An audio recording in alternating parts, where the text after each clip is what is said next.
जो मीडिया है उन मीडियाओं के द्वारा हमारी सनातन संस्कृति का जो प्रचार प्रसार हुआ वो भी एक बहुत बड़ा कारण है। और उसको देखते हुए यहाँ की गवर्नमेंट ने जो सनातन संस्कृति के अनुसार यहाँ मदिरा पान का निषेध किया और मांस मीट आदि की दुकान प्रयागराज में हमें कहीं भी दिखाई नहीं दी। लोग कहते हैं कि ये योगी जी और मोदी जी का चमत्कार है, आप क्या मानते हैं? चमत्कार है इसीलिए इतना बड़ा आयोजन महाकुंभ बन रहा है? हम इसे कालखंड कहेंगे। कालखंड में ऐसे व्यक्ति भगवान की कृपा से समय समय पर आते हैं और इस समय जो कालखंड चल रहा है उसके दो मुख्य व्यक्ति हैं जो सनातन संस्कृति जिसमें उत्तर प्रदेश के योगी जी हैं।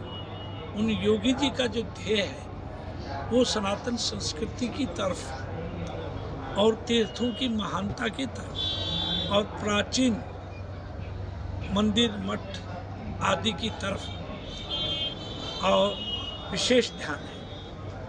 इसलिए मैं किसी सरकार की निंदा नहीं करता। मैं जो वस्तुतः जो ओरिजिनल है जो है उसको मैं बता रहा हूँ कि मुख्यमंत्री पहले भी बहुत रहे हैं। इनके मुख्यमंत्री होने के पश्चात राम जन्मभूमि में दीपक जलाना और राम मंदिर के लिए प्रयास करना और पिछली बार जो प्रयास किया उससे भी कहीं उत्तरोत्तर महाकुंभ में 2019 में जो योगी जी ने प्रयास किया उससे कहीं 10 गुना ज़्यादा अब की बार उन्होंने प्रशासनिक दृष्टि से देखे या व्यवस्था की दृष्टि से देखें या श्रद्धालुओं की व्यवस्था के लिए की दृष्टि से देखें, उससे 100 गुना ज़्यादा 10 गुना ज़्यादा उन्होंने प्रयास किया। और इस धार्मिक मेले को, इस पर्व को सफल बनाने के लिए अब तक का प्रयास उनका एक तरह से कटिबद्ध सेनानी जिस प्रकार सीमा पर खड़ा रहता है और वह हर 24 घंटा ये ध्यान रखता है कि मेरे रहते हुए कोई हमारे देश को तकलीफ नहीं। महाराज जी, राजस्थान में सरकारें आती है और सरकारें चली जाती है, नई सरकारें भी आती है। साधु संतों के लिए सरकार कौन सी अच्छी रहती है? बीजेपी सही रहती है, बीजेपी की सरकार चल रही है, या कांग्रेस अच्छी रहती है? देखिए कि ये मैं अच्छा उत्थान कौन सी सरकार में हुआ? राजस्थान के साधु संतों से जब बातचीत करते हैं तो आपका विचार क्या है कि राजस्थान में किस प्रकार से साधु संतों को महत्व मिल रहा है?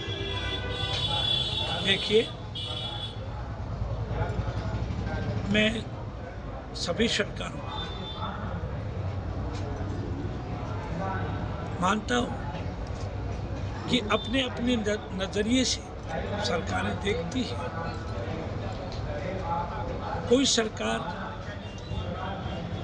धार्मिक उत्थान को ज़्यादा महत्व देती है, कोई सरकार विकास को महत्व देती है, कोई सरकार शिक्षा के ऊपर ज़्यादा जोर देती है। परंतु मेरा मानना है कि जब जिस प्रकार से वसुंधरा जी आई तो उन्होंने पुरातत्व विभाग को ज़्यादा अच्छी दृष्टि से देखा और मंदिरों के उत्थान के लिए भैरव सिंह जी ने अच्छी दृष्टि से देखा और गहलोत सरकार ने भी मंदिरों के लिए काफ़ी पैसा पास किया। और गौशालाएँ, मंदीशालाएँ, इनके लिए अच्छा काम किया। परंतु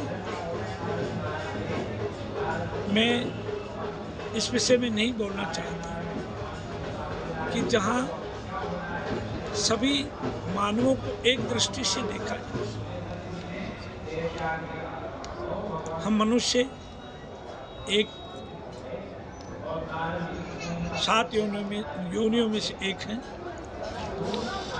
मानव योनि एक है, परमात्मा एक है और हमारा देश भी एक है। महाराज जी, आप ऐसी कामना नहीं करते प्रयागराज से या जहाँ महाकुंभ आयोजित हो रहा है, जो कामनाएं लेकर आते हैं कि राजस्थान में भी ऐसा कोई महाकुंभ हो जिसमें पूरे प्रदेश या पूरे देश के साधु संत एक जगह इकट्ठे हो? क्योंकि यूपी में आ रहे हैं, बड़ा लंबा और बड़ा दूरी पड़ जाती है। आप ऐसा नहीं सोचते कि राजस्थान की सरकार भी ऐसा कुछ करे, एक महाकुंभ आयोजित हो जाए और सारे साधु संत एक जगह हो जाए? हम सोचते हैं, परंतु राजस्थान प्रांत में पौराणिक जो तीर्थ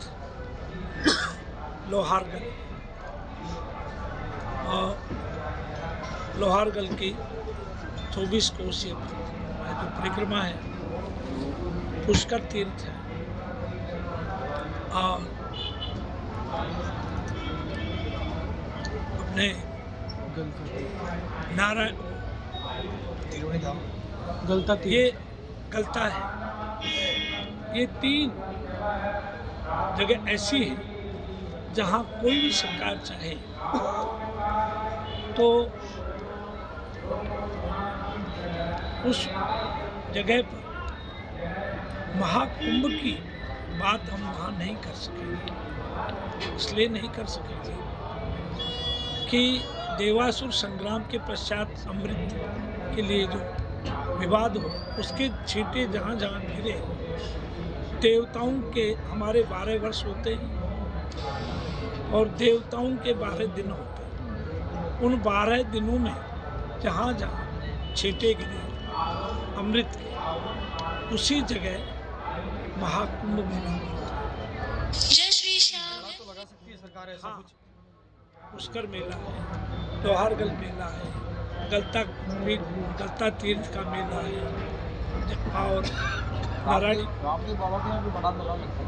नारायणी माता है, भगवान रामदेव जी का जैसे मेला लगता है, वो भगवान कृष्ण के अवतार हैं।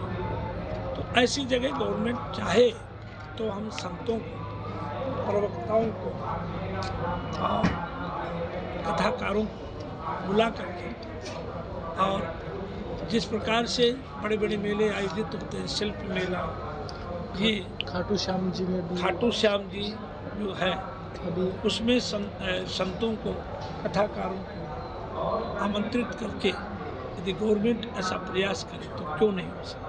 आप क्या कामना करेंगे गंगा माता से? क्योंकि आपने कितने स्नान कर लिए और स्नान का महत्व भी बता दीजिए, और गंगा माता से क्या कामना करी राजस्थान के लोगों को लेकर? हम गंगा माता से केवल राजस्थान के लिए नहीं, हम संपूर्ण विश्व के लिए और समस्त भारत देश के लिए यही कामना करेंगे कि हमारे भारत देश में इस प्रकार से बांग्लादेश में अत्याचार और एक पक्षीय धर्म को लेकर के अत्याचार, तो मैं गंगा माता से यही कामना रखता हूँ और विश्व कल्याण हेतु में जो भी मैं योग, ध्यान, जप और पूजन करने के पश्चात हम संकल्प छोड़ते हैं। ये पूजन हम किससे दें, वो संकल्प हम भगवान के सामने छोड़ते हैं। कुछ फल की अपने लिए ऐसी कोई कामना नहीं करते कि मुझे ये दे दो, विश्व कल्याण के लिए और प्रत्येक प्राणी के लिए उनको धर्म, अर्थ, काम, मोक्ष की प्राप्ति हो और संपूर्ण विश्व महाराज जी विश्व रिकॉर्ड बन गया, विश्व रिकॉर्ड। कल भी 3 करोड़ लोग यहाँ प्रयागराज में पहुँचे हैं। क्या माहौल देखा आपने? माहौल में हमने ये देखा कि सरकार के प्रयास से, मीडिया के प्रयास पूरे भारतवर्ष की मीडिया ने जो धर्म का प्रचार प्रसार किया, उनके प्रयास से और योगी जी के सरकार के और प्रशासन की मैं बहुत ज़्यादा प्रशंसा करता हूँ कि उन्होंने बिना धैर्य खोए जो व्यवस्था बनाई, वो आज तक की व्यवस्थाओं में सबसे बेस्ट थी। और जनता जितने भी राजस्थान से ज़्यादा अधिकतर लोग आए, ये आस्था जितनी मैंने देखी इससे पूर्व पहले कभी नहीं देखी। अब जो और लोग आ रहे हैं उनसे क्या निवेदन करेंगे आप? मैं यही निवेदन करूँगा कि आपस में प्रेम रखें, चाहे वो किसी भी वर्ण के हैं, किसी भी जाति के, कोई किसी धर्म से नफरत भी न करें तो कोई किसी धर्म का विरोध भी न करे। और यदि धर्म में कोई 14 धर्म हमारे भारतवर्ष में प्रचलित हैं, उनमें कहीं भी किसी भी धर्म ने हिंसा को स्थान नहीं दिया। तो जिस धर्म में हिंसा है वो धर्म नहीं कहा जा सकता। इसलिए मैं सबसे यही प्रार्थना करूँगा कि आप सब प्रेम से रहें, मिलजुल करके रहें और शांतिपूर्वक रहें, परिवार में भी रहें, देश में भी रहें, विदेश में भी रहें। और यहाँ से यही संदेश लेकर जाएं, कभी जीवन में झूठ न बोलें, कभी जीवन में पापाचार में प्रवृत्ति न हो, और ईश्वर से हम यही कामना रखें। बलदेव दास जी महाराज हैं जो कह रहे हैं कि आस्था लेकर